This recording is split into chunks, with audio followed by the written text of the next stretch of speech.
Hello students, welcome to how to channel Ansh mathematics Ansh maths में आपका स्वागत है। तो आज मैं बीएड फर्स्ट ईयर का जो एग्ज़ाम होने वाला है 2021 में 2020 और 21 वाला, उस पर मैं सेकेंड पेपर अधिगम एवं विकास का मनोविज्ञान का पेपर लेके आया हूँ। यहाँ पर मैं आपको 45 क्वेश्चन दूँगा जो कि बहुत ज़्यादा इम्पोर्टेंट्स हैं। तो आइए ज़्यादा समय ना लेते हुए मैं आपको क्वेश्चन दे रहा हूँ और सारे के सारे क्वेश्चन आपको अच्छे से करना है। इन सब के क्वेश्चन को आंसर ढूंढ करके या गूगल करके, या मैं आपको टेलीग्राम पर चैनल पे पीडीएफ प्रोवाइड करवा दूंगा 2019 का पेपर सॉल्यूशन, और वहां से आप इसको सॉल्यूशन के तौर पर वहां पे पीडीएफ आप ले सकते हैं। तो यहाँ पर मैं आपको 45 क्वेश्चन दूंगा। इनके इस क्वेश्चन के अलावा आपको इस पेपर में कोई भी क्वेश्चन देखने के लिए ना मिले।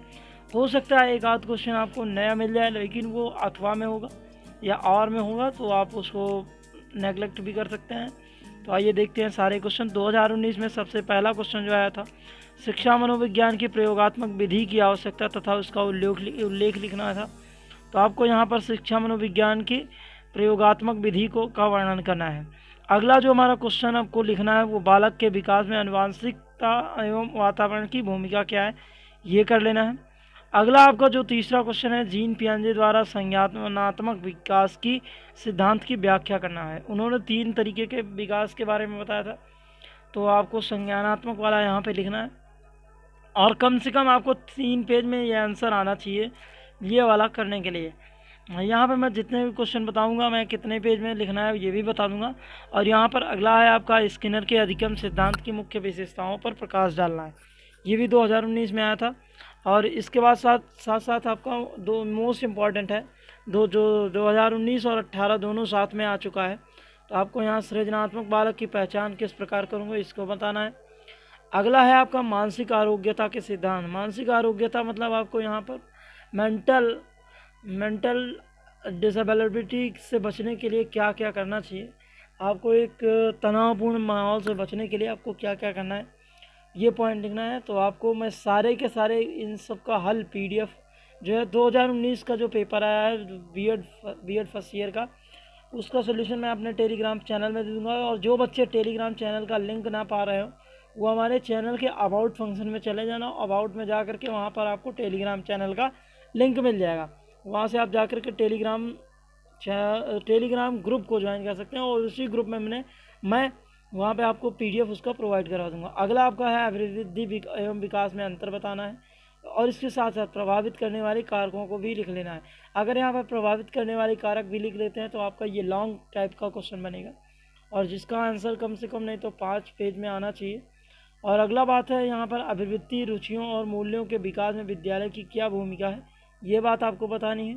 और अगला आपका क्वेश्चन जो है यहाँ पर अभिक्षमता परीक्षण और उपलब्धि परीक्षण में क्या अंतर है। तो आप यहाँ पर जैसे देख चुके हैं, अब हम अगले क्वेश्चन की तरफ अपने चलते हैं। तो यहाँ पर हमारा अगला क्वेश्चन आ चुका है, अधिगम स्थानांतरण को बढ़ाने वाली दशाओं की व्याख्या कीजिए। 2018 और 19 में आया है, लगभग इसके पहले 2017 को छोड़ करके 2016 या 15 में भी आया है। तो ये क्वेश्चन जो मैंने जिस पर टिक लगा रखा है वो आपके लिए इम्पोर्टेंट होने का रोल प्ले करेंगे। तो आप लोग, हमें आशा है कि इनको सारे क्वेश्चन को आप गूगल से या फिर पुस्तक से या बुक से आप कर लेंगे। अगर आप इतना करके जाते हैं तो 80% मार्क लाने के लिए कोई रोक नहीं सकता। बट अगर आप इंग्लिश मीडियम से हैं तो मैं इंग्लिश मीडियम में क्वेश्चन प्रोवाइड करा दूंगा। अगर आप इंग्लिश मीडियम में हैं तो प्लीज़ कमेंट करके हमें ज़रूर बताइए मैं आपको जिससे इंग्लिश मीडियम में भी सारे क्वेश्चन प्रोवाइड करवा सकूँ। अगला हमारा 11वां क्वेश्चन होगा, शिक्षा मनोविज्ञान के विषय इस क्षेत्र का उल्लेख करना है। और यहाँ पर आपको बताना है मनोविज्ञान के महत्व की विवेचना भी करना है। जो यहाँ पर मैंने ब्लैक इंक से लिखा हुआ है ये सारे आपके मेन क्वेश्चन में आए हैं। यहाँ पर संवेग संप्रत्यय का वर्णन करना है, किशोरावस्था में संवेगात्मक विकास को स्पष्ट करना है। अगला जो आपका 13वां क्वेश्चन है, यहाँ पर मोस्ट इंपॉर्टेंट हो रहा है, 2019, 18, 17, 16 5 लगातार 4 से 5 सालों में आया हुआ है, 2015 को छोड़ करके। यहाँ पर आपको व्यक्तित्व निर्धारक का वर्णन करना है, व्यक्तित्व मापन में किस विधि का यूज किया जाता है। यहाँ पर रोडसा मेथड भी है, कई सारे मेथड यहाँ पर आपको अप्लाई करने के लिए मिल जाएंगे। अगला सबसे ज़्यादा यहाँ पर जो इम्पोर्टेंट है, यहाँ पर रोडसा मेथड का यूज करते हैं, जो ब्लैक इंक के द्वारा या फिर वहाँ पर कई इंक प्रयोग किए जाते हैं, ये सब अलग मैटर है। मैं आपको सारे के सारे सॉल्यूशन आपको PDF में टेलीग्राम ग्रुप पर प्रोवाइड कर दिया हूँ। तो इसका प्रोवाइड मैंने लिंक पर वहाँ पर कर दिया है, तो आप जा करके उस ग्रुप को ज्वाइन करके वहाँ से ज्वाइन करके उसको वहाँ पर खोज करके आप लिख लीजिएगा। हो सकता है कई लोगों ने अलग अलग वहाँ पर ज्वाइन कर लिया हो, तो आप उसको खोज करके लिख लेना। अगला है अभिप्रेरणा के घटकों का वर्णन करना है। अधिगम में अभिप्रेरणा की क्या भूमिका है। अगला आपका क्वेश्चन 15वां जो है समायोजन से आप क्या समझते हैं। ये भी मोस्ट इंपॉर्टेंट क्वेश्चन होने वाला है, क्योंकि आपका 2019, 17 और 16 में भी आ चुका है। अगला आपका जो तो क्वेश्चन है शिक्षा मनोविज्ञान में निरीक्षण विधि। यहाँ पर कई विधियाँ दी गई हैं, हर साल एक विधि पूछी जाती है, तो मैं यहाँ पर ये सजेस्ट करूँगा कि आप निरीक्षण को ना पढ़ के सारी विधियों को आप पढ़ लें, एक बार पढ़ लें, दोहरा लें, उसके बाद में ही आप लिख सकते हैं। आपको आवश्यकता है कि एक पेपर 2019 या 20, 2018, 17 किसी भी सन का, किसी भी ईयर का पेपर लेकर के उसको सॉल्व कर डालें। उसके बाद आप टाइम मैनेजमेंट भी सीख जाएंगे और साथ साथ में आप अच्छे से करना आ जाएगा। उसके बाद आप बुक को पढ़िए, बस मेरा यही है, क्योंकि 2 दिनों के बाद आपका परीक्षा होने वाला है। किशोरावस्था बाल्यावस्था में अंतर आपको स्पष्ट करना है, ये भी मोस्ट इंपॉर्टेंट क्वेश्चन है। 2018 के सेक्शन ए में भी आया था, सेक्शन सी में भी आया था, और 2019 के भी सेक्शन सी में आया था। ये बहुत सारा क्वेश्चन बाल्यावस्था और किशोरावस्था इनके बारे में पढ़ना है। उसके बाद इसका अंतर दोनों का पढ़ना है, तो ये बहुत ज़्यादा इंपॉर्टेंट है। अगला है नैतिक विकास में कोहलर वर्ग की विचारधारा को स्पष्ट करना है। अगला है अधिगम व्यवहारवादी गेस्टाल्टवादी सिद्धांतों में अंतर स्पष्ट करना है। तो आगे हम देखते हैं अपने क्वेश्चन को, सारे के सारे क्वेश्चनों को। तो यहाँ पर अगला आपका दिया गया है बालकों में सामाजिक विकास। बालकों में सामाजिक विकास विद्यालय की क्या भूमिका है। मतलब बालक के विकास में एक विद्यालय कैसा रोल प्ले करता है, आपको इस तरीके से लिखना है। हमें लगता है इस क्वेश्चन को बिना पढ़े आप लोग कर सकते हो, इसमें कुछ पढ़ने की ज़रूरत नहीं है। अगर आप कुछ सामाजिक हैं या फिर कुछ आप अपने आसपास पड़ोस से सीख सकते हैं। तो अगला आपका है मनोवैज्ञानिकों द्वारा दी गई परिभाषाओं के आधार पर बुद्धि के स्वरूप की विवेचना करना। ये क्वेश्चन आपका बहुत ही इंपॉर्टेंट होने वाला। 2016, 17 और 18 3 साल से लगातार पूछा गया। 2019 और 20 में नहीं आया, इसका मतलब 2021 में डेफिनेटली पूछा जाने वाला क्वेश्चन है। तो इस क्वेश्चन को आप लोग अच्छे से कर लेना। अगला आपका क्वेश्चन है व्यक्तिगत विभिन्नताओं के कारण क्या है। लगभग लोगों में जो भिन्नताएं हैं व्यक्तिगत, जैसे मैं मान लूँ कि जातिगत हो सकती है, या फिर किसी में काला गोरा हो सकता है। यहाँ पर अपने यहाँ तो नहीं, अमेरिका में यह ज़्यादा होता है। तो ये किस कारण से आपको यहाँ पर डिफाइन करना है। बाल अपराध की क्या कारण है, एक बालक अपराधी क्यों बनता है, इसका कारण आपको लिखना है। तो इसके कई सारे फैक्टर हैं। उसका समाज भी हो सकता है, उसके माता पिता से, उसके आस पड़ोस भी हो सकता है, उसके मित्र भी हो सकते हैं, उसका व्यवहार भी हो सकता है। तो इसमें कई फैक्टर काम करते हैं, तो आपको सारे फैक्टर पढ़ लेना है। यहाँ पर आप फैक्टर को लिख सकते हैं। मनोविज्ञान और शिक्षा संबंध की विवेचना करना है। बताना है आपको शिक्षा सिद्धांत और व्यवहार में किस प्रकार की क्रांति उत्पन्न की गई है। अगला आपका क्वेश्चन दिया गया किशोरावस्था में मानसिक विकास की प्रमुख विशेषता क्या है। मानसिक विकास में को प्रभावित करने वाले कारकों का वर्णन करना है। यहाँ पर आपको आप इसको भी अच्छे से आपको करना है।